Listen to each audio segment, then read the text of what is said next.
মই বৰ্তমান উপস্থিত আছোঁ ঢেকীয়াজুলি সমষ্টিৰ মানচিৰি কছাৰী গাঁৱত আৰু মানচিৰি কছাৰী গাঁৱতো ৰঙাপাৰা সংযোগী এখন দলঙত আৰু এই দলংখনত কিন্তু আজিলৈকে নিৰ্মাণ নহ'ল পকী দলং যাৰ কাৰণে আজিও স্থানীয় ৰাইজে বাঁহৰ দলঙেৰে ইয়াৰ পৰা অহা যোৱা কৰিবলগীয়া হৈছে। মোৰ কেমেৰা পাৰ্চনে দেখুৱাইছে এইখনেই হৈছে সেই বাঁহৰ দলং, যিখন বাঁহৰ দলঙেৰে তেখেতসকলে প্ৰতিদিনে অহা যোৱা কৰিবলগীয়া হয়। কাৰণ কি স্কুলীয়া ল'ৰা ছোৱালীকে ধৰি গাঁওবাসী ৰাইজ প্ৰতিদিনে এই যিখন নৈৰ ওপৰত থকা এই বাঁহৰ দলঙে তেখেতসকলে অহা যোৱা কৰিবলগীয়া হয়। আজিলৈকে কিন্তু এই যি ঢেকীয়াজুলি সমষ্টিৰ এই যি মানচিৰি কছাৰী গাঁও, এই কছাৰী গাঁৱৰ কিন্তু আজিলৈকেও উন্নয়ন নহ'ল। বাট পথকে ধৰি দলং আদিও কিন্তু আজিলৈকেও পকীকৰণ কৰা নহ'ল। এইখন নৈৰ ওপৰত থকা যি বাঁহৰ দলঙৰ সলনি কিন্তু আজিলৈকে এখন পকী দলং নিৰ্মাণ কৰা নহ'ল, যাৰ কাৰণে আজি স্থানীয় ৰাইজ তথা স্কুলীয়া ছাত্ৰ ছাত্ৰী প্ৰতিদিনে এই দলংখনেৰে অহা যোৱা কৰিবলগীয়া হয়। একাংশ স্থানীয় ৰাইজ আছে, মই ৰাইজৰ পৰা এই ক্ষেত্ৰত প্ৰতিক্ৰিয়া জানিবলৈ চেষ্টা কৰিম। হয়, কি ক'ব দাদা, আপোনালোকে প্ৰতিদিনে এই যি বাঁহৰ দলঙেৰে আপোনালোক অহা যোৱা কৰিবলৈ কেনেধৰণৰ অসুবিধা হয়? হয়, এইখন দলঙেদি আমাৰ যথেষ্ট অসুবিধা হয়, কিয়নো আগতে আমাৰ এইখন দলঙেদি আমি সকলো ল'ৰা ছোৱালী আমাৰ অহা যোৱা কৰে আৰু কেতিয়াবা যদি ৰোগী নিব লগা হয় আমি এইখন দলঙৰে নিব লগা হয়। এতিয়াতো আমি বিশেষকৈ ক'ব গ'লে আজি আগৰটো কাৰ্যকালত আমি চতিয়া সমষ্টিৰ আণ্ডাৰত আছিলোঁ।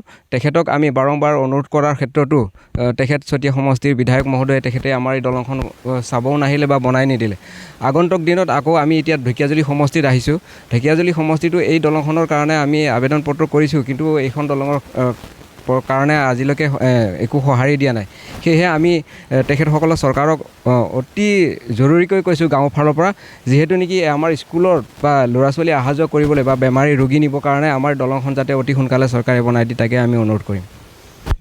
হয়, মই পুনৰ কৈছোঁ, এইখনে যিখন দলং, মোৰ কেমেৰা পাৰ্চনক পুনৰ সেই দলংখন দেখুৱাবলৈ অনুৰোধ কৰিছোঁ। এইখন হৈছে বাঁহৰ দলং, যিখন বাঁহৰ দলঙেৰে তেখেতসকলে প্ৰতিদিনে অহা যোৱা কৰিবলগীয়া হয়। আৰু এই বাঁহৰ দলংখনেৰে তেখেতসকলে কিন্তু স্কুলীয়া ছাত্ৰ ছাত্ৰীৰ নহয়, যিসকল ৰোগী অনা নিয়াৰ ক্ষেত্ৰতো কিন্তু বিভিন্ন ধৰণৰ সমস্যাৰ সন্মুখীন হ'বলগীয়া হয়। আৰু এই যি বৰ্তমান ঢেকীয়াজুলি সমষ্টিৰ বিধায়ক তথা মন্ত্ৰী অশোক সিংঘালৰ অতি শীঘ্ৰেই এই বাঁহৰ দলঙৰ সলনি এখন পকী দলং নিৰ্মাণ কৰাৰ কাৰণে স্থানীয় ৰাইজে দাবী কৰিছে। মই ইয়াতে এটা কথা উল্লেখ কৰিব বিচাৰিম যে পূৰ্বতে এইটো চতিয়া সমষ্টিত আছিল যদিও চতিয়া সমষ্টিৰ বিধায়ক পদ্ম হাজৰিকাই কোনো ধৰণৰ কিন্তু উন্নয়নৰ ক্ষেত্ৰত বা দলং নিৰ্মাণৰ ক্ষেত্ৰত বা বাট পথ নিৰ্মাণৰ ক্ষেত্ৰত কোনো ধৰণৰ গুৰুত্ব আৰোপ নকৰাৰ কিন্তু অভিযোগ এতিয়া ৰাইজে উত্থাপন কৰিছে। বৰ্তমান ঢেকীয়াজুলি সমষ্টিত অন্তৰ্ভুক্ত হোৱা এই নৈখনৰ ওপৰত থকা বাঁহৰ দলঙৰ সলনি এখন পকী দলং নিৰ্মাণ কৰিবলৈ তেখেতসকলে ইতিমধ্যে দাবী জনাইছে।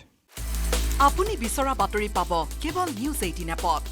নিউজ 18 এপ ডাউনলোড কৰিবলৈ স্কেন কৰক এই QR কোড। গুগল প্লে ষ্টৰতো পাব এই নিউজ 18 এপ।